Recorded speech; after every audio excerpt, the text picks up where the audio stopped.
Well, I'm showing 12:02, so we'll go ahead and get started. Good afternoon, everyone. My name is Jason Neiffer. I'm the Executive Director of the Montana Digital Academy, which is Montana's state virtual school located on the beautiful University of Montana campus in Missoula, Montana. And it's my pleasure today to be talking about the latest initiative at Montana Digital Academy, the Frontier Learning Lab. We're going to spend about 20 minutes or so, give or take, chatting through some of the services now available through Montana Digital Academy for schools across the state. But before we do, I should note that it looks like it's calmed down a little bit, but I am on the UM campus today in the beautiful Phyllis J. Washington College of Education building, and there are both marching bands practicing outside along with construction in the music building, which is just across the way from us. So we will hope that the noise canceling on my laptop today serves its purpose, and we'll do our best to keep it just to the dulcet tones of my voice. Before we get started, I do want to note something really important, which is probably the most important service that we're announcing today that is available right now, which is Montana Digital Academy's AI Help Desk. ai.help@mtda.org is the email address to get access to our help desk. We're currently staffing up, but right now, whether you're a Montana educator or not, you can contact the help desk for assistance on artificial intelligence, particularly as it relates to education. And obviously, we'll focus our time and energies on Montana teachers first, as that is our mission. But we believe that there is the necessity for a voice in AI beyond what vendors can provide, and also from folks that are actually applying these things on the ground in educational programs. And so if you ever have a question about AI that particularly relates to education, don't hesitate to contact us. We may even ask you to take that information and help us apply it elsewhere as we spread the word about the work that we're doing across the state of Montana and beyond. The Frontier Learning Labs come from a discussion that Montana Digital Academy leadership had with the Montana legislature over the last 2 years. We first presented in January 2024 at the Long Range Planning Committee for Education about the impact of artificial intelligence in classrooms. In over 2024, we had some wonderful and productive discussions with legislators from across the state and both sides of the aisle that were interested in how we could provide support to districts across the state to explore edge technologies. And an appropriation was placed in House Bill 2, creating the Frontier Learning Lab. And our legislatively mandated focus areas over the next 2 years will include both generative artificial intelligence and also virtual reality, particularly as it applies to middle school CTE and other applications to help engage students and train them for the future.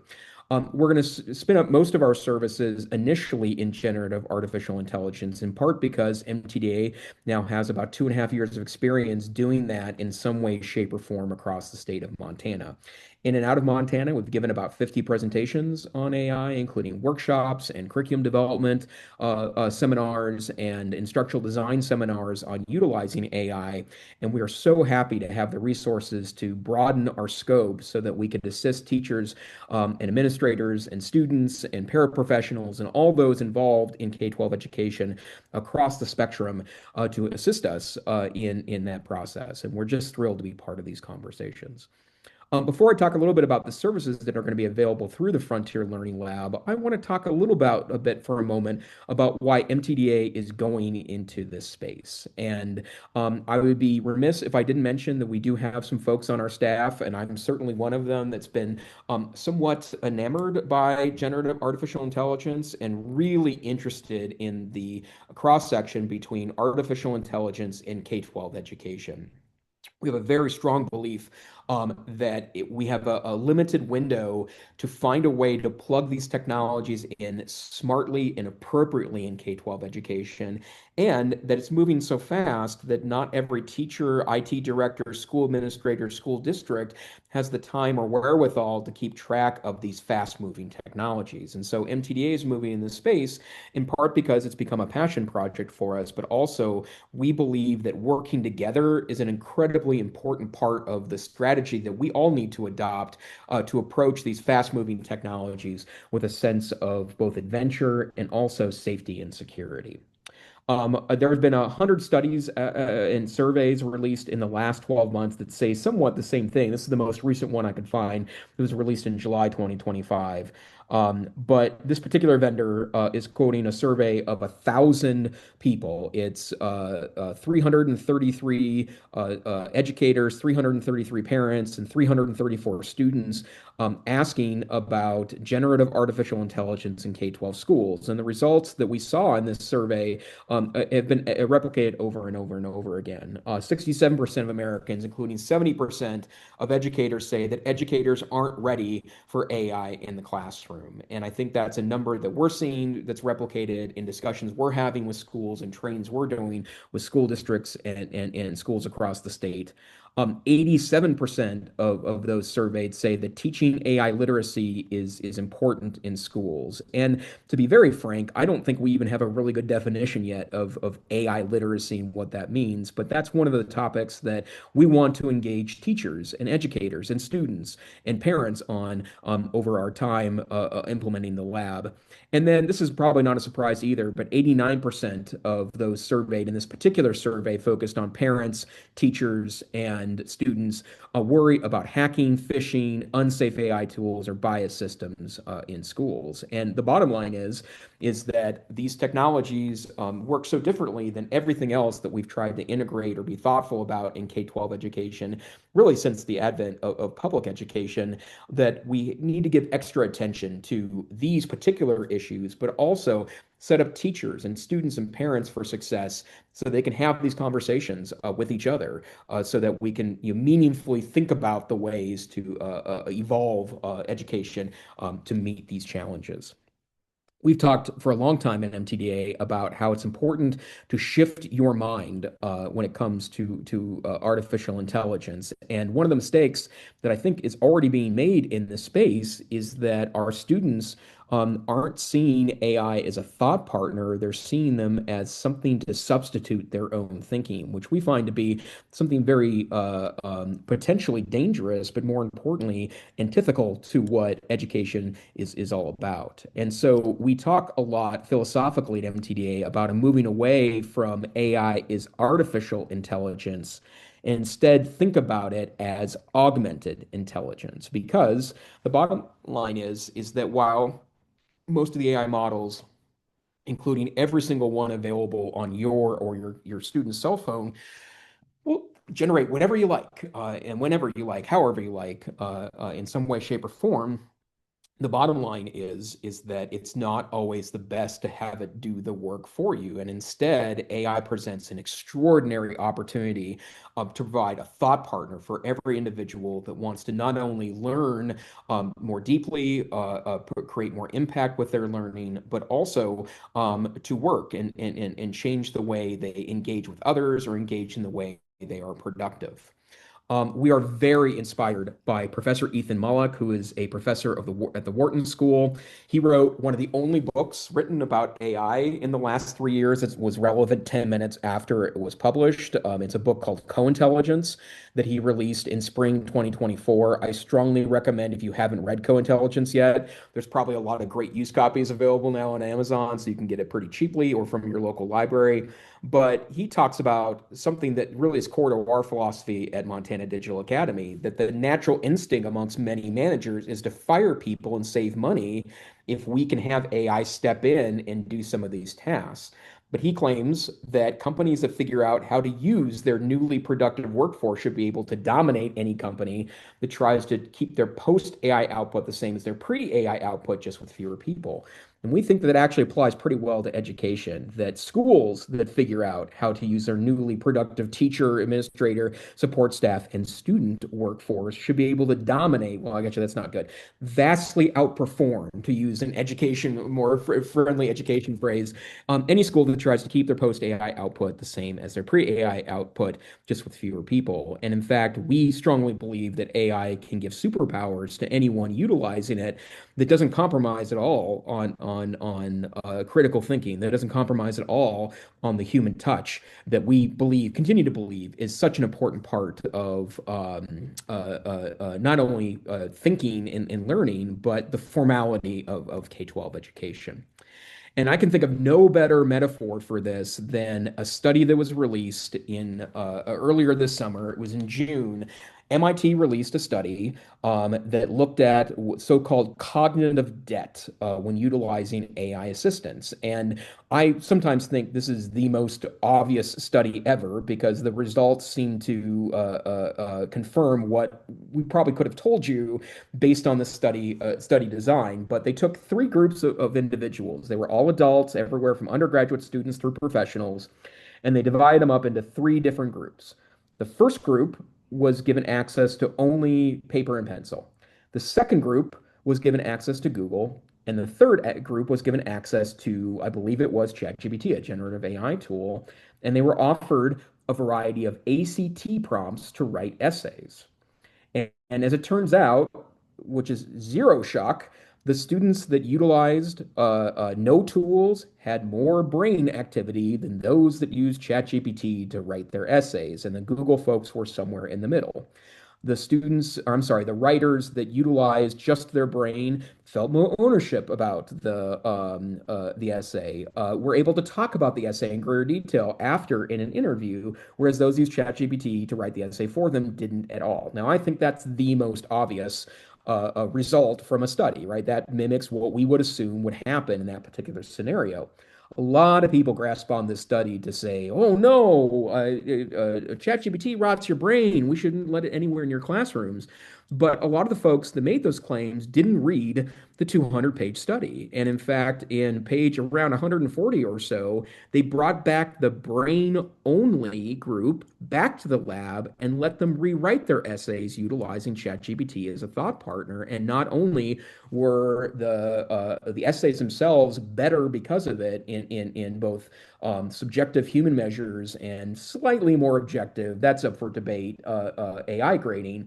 The bottom line is that students that wrote first and used ChatGPT second to help evolve their essay had ownership, had pride of authorship, and also better outcomes in the end, which I think if you need any metaphor for kind of what the debate looks like right now about AI, that's a really great example of this. And we're in this space because we want people to go to page 140 and read that part of the study and then start discussing what this means in context of all of the teaching and learning services that we offer in K through higher ed in all of its formats across not just the state of Montana, but really the United States.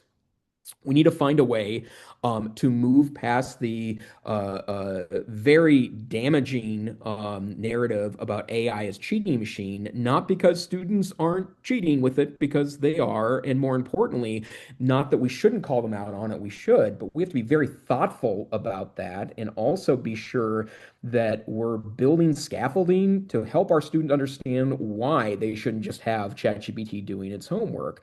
I think it's also critical that we're very thoughtful about how we help students understand where it plays into their lives. Right now, in most schools, there's really two options for students to get critical information about how to use AI. If education just bans it and that's the end of the conversation, the only voice left is social media. And I will tell you, social media isn't telling our K-12 students how to use AI as a thought partner. And in fact, in most ways, it is creating pathways in which students are seen as clever for using ChatGPT to do their homework. And in fact, that's the way a lot of the tools that would be very difficult to define as anything but a cheating tool. I'm talking about the more narrow, kind of student-focused tools that aren't for schools, but for students to spend $10 a month on to do their homework for them. It's calling them organized or better planned out because they're utilizing these AI tools. And we absolutely need to be in a space where we're working together to figure these pieces out. I'm a big fan of one of our colleagues at MTD. Her name is Caitlin Byers. Has a sticky note on her monitor, and it says, "What kind of school? What kind of school becomes possible?" To actually read the words because we have AI, and that's where MTDA is really hoping to strike up conversations in schools across the state. Can we give teachers the ability to do work, to set up classroom environments, to create student-facing materials, to do the really extended hard work of creating amazing learning environments? Can we enable that with AI tools involved? And in fact, even teachers right now, in many ways, are being advertised these AI tools as almost a vending machine for content, tests, emails to parents. It can do a lot of this work for sure, but we think that we can go more deeply than this and also empower teachers to do it in a way to get the best results, not just the fastest results. And that's something that we hold very near and dear in our approach to all of these technologies. So, what are our strategies? Well, first and foremost, we'll do all the standard strategies. We offer face-to-face training to schools across the state. You can contact the AI Help Desk. We're pretty booked up the next couple of weeks, as one might imagine, but we are available throughout the school year and actually have employees that will be in the field most of the time, ready to go to meet with your teachers, administrators, paraprofessionals, librarians, whoever would like additional assistance. Secondarily, we'll be doing more traditional online professional learning webinars and online trainings. We're currently working with the University of Montana to offer something that's closer to a certificate or a stackable credential program, specifically aimed at teachers. We'll offer those services actually nationwide, but for any teacher in Montana, that will be through us and available at no cost to you. We're going to work on providing some scaffolding for professional learning communities aimed at novice and advanced teachers, and also administrators, librarians, who else wants to organize, in part so we can start breaking down geographical barriers and getting the more advanced teachers together. Even for those that are leery of AI, we hope you'll engage with us so that we can connect you with other people leery with AI so that we can articulate why some folks are scared of this stuff and figure out how we can modify practices so we can be very thoughtful about implementing these. And we will also, and have already started, a Substack so that we can share all of our results publicly. The link is on our website. And we will have critical information there, both successes and failures, highlights from teachers across the state of Montana and beyond, and more importantly, places that you can ask questions and get answers, all feeding back to our AI help desk so we can help you strategize around the best ways to utilize this in your classroom, wherever that classroom may be. Obviously, direct support is a big part of this, and I'll remind you of the AI Help Desk again, AI Help at montanadigitalacademy.org. This is intended to be an interactive service. We can hop on a Zoom call with you. We can certainly meet you where you're at. In a lot of cases, we'll be able to send someone directly to come meet with you, or perhaps you and your teacher neighbors across your school or district. It's important to understand that while we will utilize traditional professional learning, we feel like one of the things that's always been missing in a lot of great professional learning is an ongoing relationship to help when you start getting into the weeds of these tools. It's one thing to hear a slick speaker, I'm a slick speaker, talk about AI tools and try to figure out ways to implement them in your classroom, but we want to go beyond that and, in fact, provide you access to all of our resources that we have developed around support of edge technologies in your classroom because we want to be of service. And more importantly, we believe that this is a big enough shift and a significant challenge to the way we've always done it in K-12 education that we want to be very thoughtful about the ways that we are providing you support and also not leave you all by yourself. Not everyone has the time to keep up on these technologies are moving at a shocking pace. And although I can't promise that we will always be 100% up to date because that's a grand mission, part of our job is to keep up on these technologies to help you be thoughtful about how to implement them in your classroom, school, or district. In addition, we will also be offering vetted access for teachers to different kinds of AI tool sets. We want to provide an opportunity for teachers to have access to something that they're not paying for themselves, but more importantly, goes beyond school-facing tools. We will have a school partner that runs a school AI tool in some way, shape, or form that will sign a data privacy agreement. That will be something I think we'll be ready to announce here in a few weeks.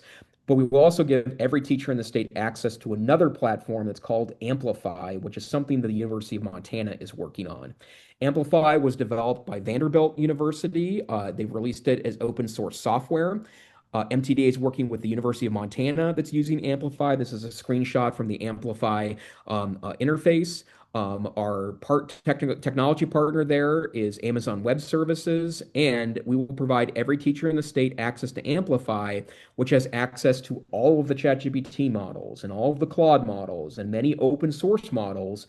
So if you want to use one of the frontier models and you want to know that it's safe and secure, because we will have gone that vetting through you, you can get access to a model through us.